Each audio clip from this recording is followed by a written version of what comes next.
ನಾಗರಖಂಡದ ಪ್ರಥಮ ಉಲ್ಲೇಖ ಕ್ರಿಸ್ತಶಕ 685ರಲ್ಲಿ ದೊರೆತಿದೆ.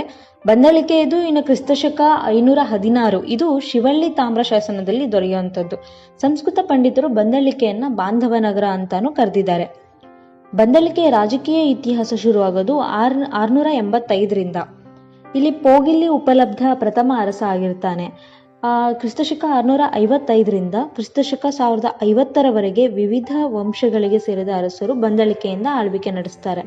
ಕ್ರಿಸ್ತಶಕ 1050ರಿಂದ ಕ್ರಿಸ್ತಶಕ 1300ರವರೆಗೆ ಕದಂಬರ ಒಂದು ಉಪಶಾಖೆ ಇಲ್ಲಿಂದ ಆಡಳಿತ ನಡೆಸುವಂಥದ್ದು. ಆದ ಕಾರಣ ನಾಗರಖಂಡ ಕದಂಬರು ಅಂತಾನೆ ಅವರು ಹೆಸರುವಾಸಿ ಆಗ್ತಾರೆ. ಮುಂದೆ 150 ವರ್ಷಗಳ ಕಾಲ ಕದಂಬರು ಹಾಗೂ ಅವರ ಸಂಬಂಧಿಕರು ಇನ್ನು ಇತರರು ಆ ಜಾಗವನ್ನ ಆಳ್ವಿಕೆ ನಡೆಸ್ತಾರೆ. ಕ್ರಿಸ್ತಶಕ 918 ಆ ಕಾಲಕ್ಕೆ ಜಕ್ಕಿಯಬ್ಬೆ ಎಂಬ ಒಬ್ಬ ಮಹಿಳೆ ಆಡಳಿತವನ್ನು ನಡೆಸ್ತಾರೆ. ಇದು ಒಂದು ವಿಶೇಷವಾದಂಥ ವಿಷಯ ಅಂತಾನೆ ಹೇಳ್ಬೋದು.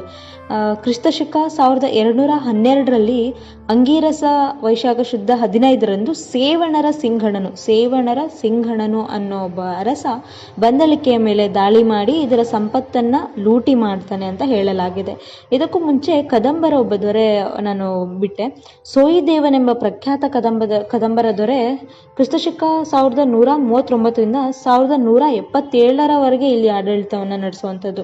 ಇದೆಲ್ಲ ಆದ ನಂತರ ಸೇವಣರ ಸಿಂಘಣನು ಅನ್ನೋ ಅರಸ ಬಂದಳಿಕೆ ಮೇಲೆ ಆಡಳಿತ ಮಾಡಿ ಸಂಪತ್ತನ್ನ ದೋಚೋದು.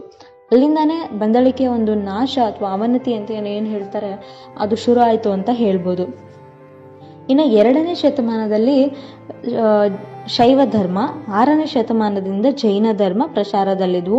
ನಾಗರಖಂಡದ ಪ್ರಥಮ ಜೈನ ಬಸದಿ ಅಂತ ನಾವೇನ್ ಕರಿತೀವಿ ಬಂದಳಿಕೆಯಲ್ಲಿರುವಂಥದ್ದು ಕ್ರಿಸ್ತಶಕ 902ರಲ್ಲಿ ಇದು ನಿರ್ಮಾಣವಾಗಿರುವಂಥದ್ದು.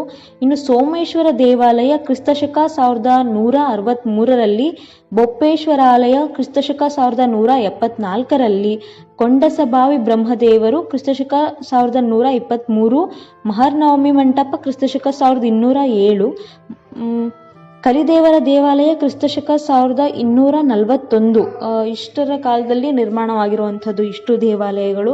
ಇದಲ್ಲದೆ ಸಹಸ್ರಲಿಂಗ, ವೀರಭದ್ರ ಮುಂತಾದ ದೇವಾಲಯಗಳು ಕಂಡುಬಂದರೂ ಅದರದ್ದು ನಿರ್ಮಾಣದ ಬಗೆಗಿನ ದಾಖಲೆಗಳು ಸಿಕ್ಕಿಲ್ಲ ಅಂತ ಹೇಳ್ತಾರೆ. ಇನ್ನು ಅನೇಕ ದೇವಾಲಯಗಳು ನೆಲಸಮ ಆಗಿರುವಂಥದ್ದು, ಶಿಲಾದೇಗುಲಗಳು, ಅವಶೇಷಗಳು, ಭಗ್ನ ವಿಗ್ರಹಗಳೇನಿದಾವೆ ಅವು ಕೂಡ ದಾಖಲೆ ರಹಿತವಾಗಿವೆ ಅಂತ ಹೇಳ್ತಾರೆ. ಇಲ್ಲಿ ನಾವು ಕೇಳುವ ಕೆಲವೊಂದು ಪದಗಳು ನಮಗೆ ಗೊತ್ತಿಲ್ಲದೆ ಅಂದ್ರೆ ಗೊತ್ತಿರೋದಿದ್ರೂ ಕೂಡ ಹಳೆಗನ್ನಡ ಅಥವಾ ಆ ಕಾಲದಲ್ಲಿ ಏನ್ ಕರಿತಾ ಇದ್ರು ಅದನ್ನ ಮೆನ್ಷನ್ ಮಾಡಿರೋದ್ರಿಂದ ಈಗ ನಮ್ಗೆ ಅರ್ಥ ಆಗದೆ ಇರ್ಬೋದು. ಆದ್ರೆ ಖಂಡಿತವಾಗ್ಲೂ ಹಿರಿಯರಿಗೆ ಅದು ತಿಳಿದಿರತ್ತೆ, ಅದನ್ನ ಕೇಳಿ ನಾವು ತಿಳ್ಕೊಬಹುದು.